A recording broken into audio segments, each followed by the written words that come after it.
Hello lovelies, and welcome back to my YouTube channel. In today's video I am going to be sharing with you my recent update.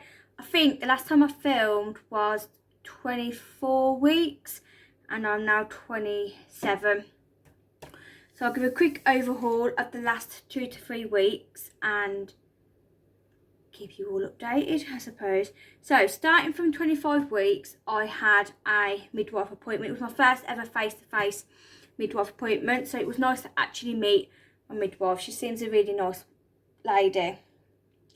I got in there, she checked my blood pressure and she checked my wee, and they were okay. She looked previously on my blood pressure paper, that because I have to check my blood pressure regularly. So she checked that and she goes, everything's where it should be and my medication's doing its job. She asked me a couple of questions, just general questions to get to know me. She talked about my previous birth with Amelia and everything was fine. I then got on the bed and she checked baby's heart rate and it was perfect. She put it down as 132 beats per minute. And she said everything with baby is fine. Asked about movements and if I had any concerns. I had none, so everything was done. She then went to book a 28-week appointment, but because I'd already had a busy week for my 28-week, I had my gestational diabetes test and I also have a 20-week growth scan.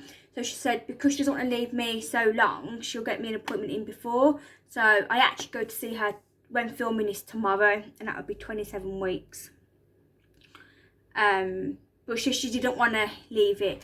I asked her about my pain because I've been getting really bad pelvis pain and leg pain, and she said that it is more than likely SPD and that she would refer me to physio, but because of COVID, physio is not happening. So she said that she'll get me, well, she just said to get a pregnancy ball, which I have got coming, and a pregnancy belt, which I've got. She goes, they are the only ones, and look online for any exercises that can help. So if anyone knows any good exercises on the ball or any in general, please let me know.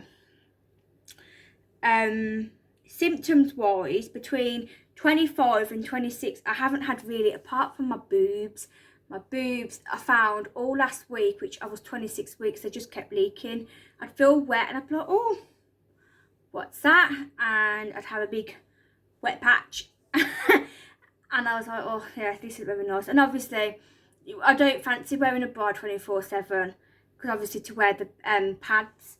So in the mornings I found that I woke up with a nice patch, which was delightful. My SPD, it comes and it goes. There's days where it's quite bad and getting up off the sofa or out of bed can be hard, and other days it hurts but not as much as it did previously. Last week at 26 weeks I felt I don't know, I just didn't feel motivated. I felt like I had the world on top of my shoulders, and I think I was just feeling too much, to be quite honest with you. Just the overwhelming feeling of it all.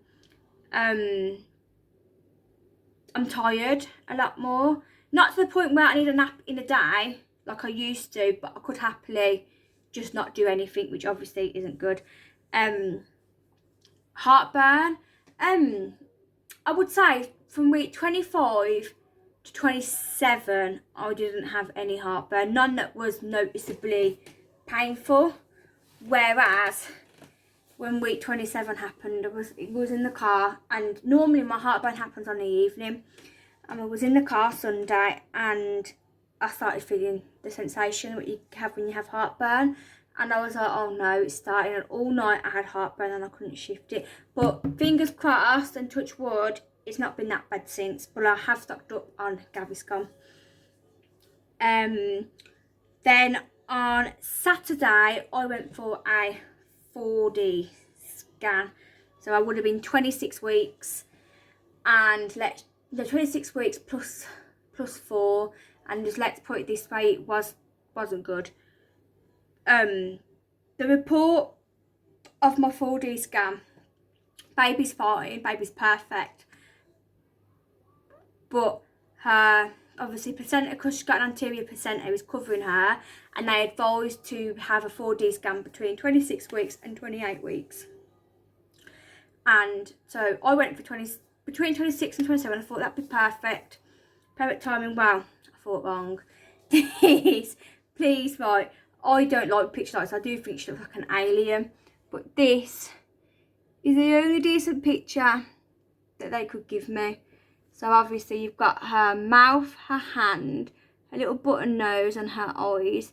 I think this is her placenta, and she also had a foot, so she had her hand there and her foot up there, and obviously the placenta. So it wasn't very good. There is a normal, like a 2D scan, which I'll have to just insert because the picture for that is in the bedroom, and I can't bother to go up to get it for you, but I'll show you this one again. She does look really funny, bless her. If you know what you're looking for, you'll be able to tell what it is. But we managed to get a quick glimpse of her when she moved her hands and whatnot, and she must have stretched out. We managed to get a glimpse of her, but then she shut herself back up again. They did offer us to go back in 2 weeks, but she's been awkward in every scan I've had. My 12-week one took forever to get pictures and measurements, and they still couldn't do it properly. My gender one, we had to have that 4 times to figure it out because of various issues. My 20-week one, they couldn't get what they needed to, so I had to go back 2 weeks after, which, to be fair, in that 2 weeks they did get what they wanted, but again they just still couldn't confirm gender and a couple of other things, but nothing that were major. And then obviously her 4D scan was just a write off. I had to go back twice, and I was like, no, I'm not coming back again. So they did give us a discount, which was really good. Bless them, they didn't have to. But again, I've also got another scan in 28 weeks anyway, so I was like, I might be able to see it in 4D, but I'll still be able to see the baby. So I don't, because of where her position is, I don't think I'm ever going to be able to see her face until she comes out. On the scan report, they put that she was measuring an estimate of £1, I think it's £1 10 ounces or £1 9 ounces. I don't know. I'll have to double check. And they said that she was head down. She was in the Southwick position, which is obviously head down, which would explain why all of my stomach keeps going hard, or here or on here, because obviously she's just shifting. But obviously she'll come in and out of that position. And that's it, to be fair. So once I've had my midwife appointment tomorrow, I will do a second trimester wrap up. I really cannot believe where the time's going. It's really scary, because if I have to be induced at 35 weeks onwards, then potentially in, is it 7 weeks? Yeah, potentially 7 weeks I could have a baby. And honestly, I really don't feel ready for that at all. I have so much to do. It's really scary, but we'll get there. So yeah, my next video would be a second trimester wrap up, where I will obviously tell you about my midwife appointment, and then we'll go straight into the 3rd trimester. And I might, because obviously the 3rd trimester could go really fast, I might try and do weekly updates if I think there's enough to fill you in on, because obviously I will be having growth scans from 28 weeks and more midwife appointments. So if I feel enough, then I will update you more regularly. But that's it for my 24 to 27 week update, and I hope you enjoyed, lovelies. Oh, before I forget, I'll show you my bump shot, because I always end up forgetting, so having to add it. So this is my bump at 27 weeks plus 1. I was 27 weeks yesterday. So yeah, it's a proper bump now. I think I'm quite low. You've got all this bit here, and then my bump starts mainly here. And I said, I can feel the hard movements, all like, you know, when they push their back or their bum out. It's all here or this side. So yeah, so that is my 27 week bump. And I hope you enjoyed this video, and I will see you again in my next one. See you later, guys. Bye.